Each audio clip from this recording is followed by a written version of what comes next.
Di perbatasan hutan dan rawa, ada sebuah kampung yang tidak lagi dihuni, tapi juga tidak pernah benar-benar kosong.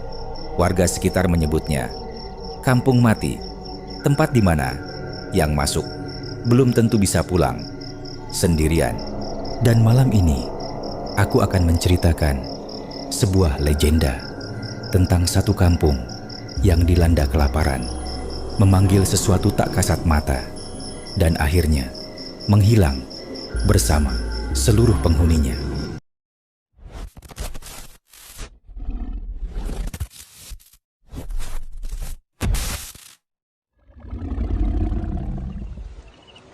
Assalamualaikum warahmatullahi wabarakatuh.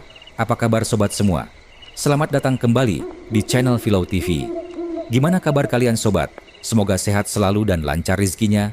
Kembali lagi di Philau TV channel yang akan menemani malam kalian dengan cerita-cerita yang mungkin seharusnya tidak didengar.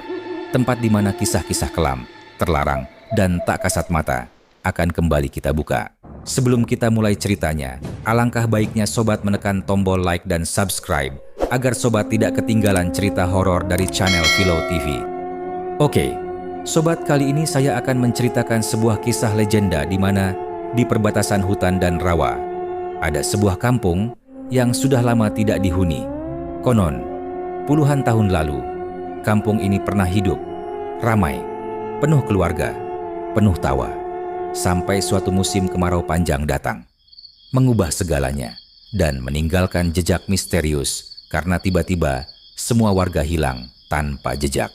Gimana kelanjutan ceritanya? Silahkan simak videonya.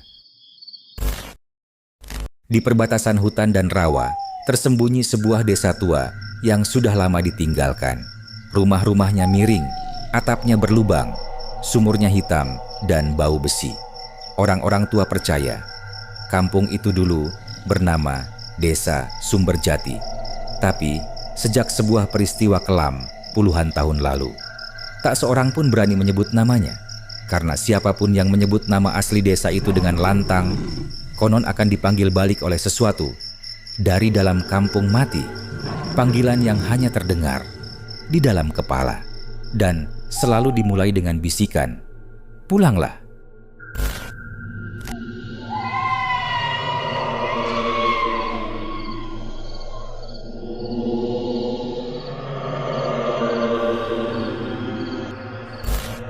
Tokoh kita bernama Ardi, seorang pembuat konten dokumenter.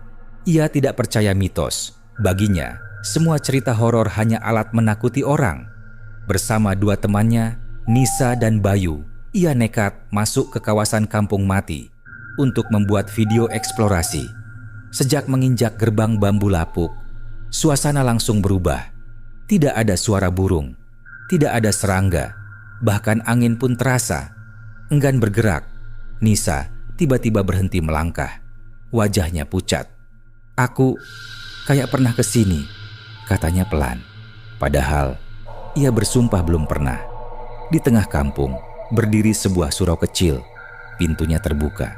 Di dalamnya ada banyak sandal usang. Seolah-olah penduduknya pergi beribadah dan tidak pernah kembali. Saat kamera menyala, hal-hal aneh mulai terjadi. Di salah satu rumah, mereka menemukan meja makan. Di atasnya masih ada piring, masih ada sendok, dan bau nasi basi seperti baru ditinggal beberapa hari. Padahal desa ini ditinggalkan lebih dari 30 tahun. Bayu merekam ke arah sumur, dan di layar kameranya terlihat sesuatu seperti rambut panjang mengapung di air. Tapi saat mereka melihat langsung, sumur itu kosong. Tidak ada apa-apa. Langkah kaki mulai terdengar. Padahal mereka bertiga berdiri diam. Dari gang sempit, terdengar suara orang tua batuk-batuk. Lalu, suara anak kecil tertawa.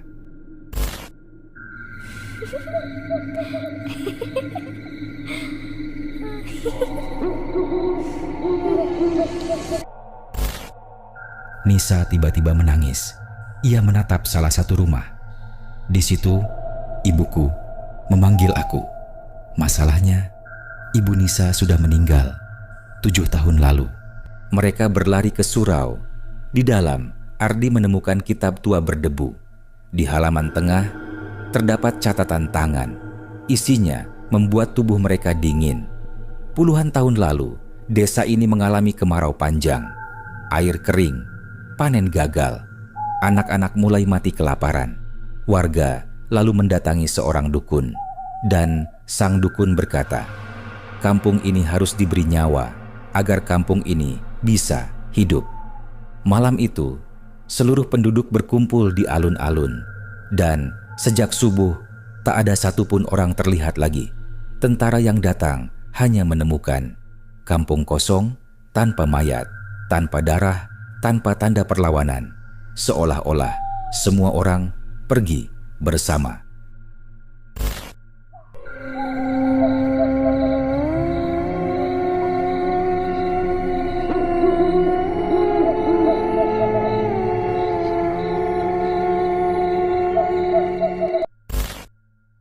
Angin tiba-tiba berhembus kencang.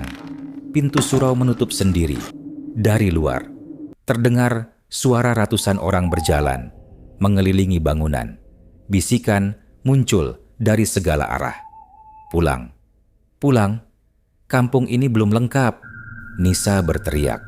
Ia menunjuk Bayu. Di wajah Bayu muncul kerutan hitam, seperti tanah basah. Mulutnya terbuka, dan dari dalam tenggorokannya keluar suara banyak orang bersamaan. Satu lagi, lampu kamera mati. Dalam gelap, terdengar suara tulang berderak. Dan jeritan Bayu terputus, seperti ditelan tanah. Ardi ditemukan 2 hari kemudian, berjalan sendirian di pinggir hutan. Bajunya penuh lumpur, kameranya rusak. Ia tidak ingat apapun, kecuali satu hal. Setiap kali ia tertidur, ia selalu bermimpi berada di sebuah kampung. Di sana, semua orang berdiri diam, menatapnya. Dan seorang perempuan tua selalu berkata, kampung kami sudah hidup kembali. Sekarang tinggal menunggu kamu pulang. Sejak hari itu, setiap malam jam 2 lewat, dari mulut Ardi selalu keluar tanah hitam.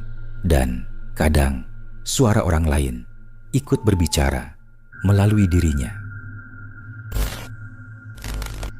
Kalau suatu hari kamu tersesat di hutan dan menemukan desa kosong yang terlalu sunyi dan terlalu rapi, jangan bertanya apa nama kampung itu. Dan apapun yang kamu dengar, jangan pernah menjawab saat ada yang memanggilmu pulang.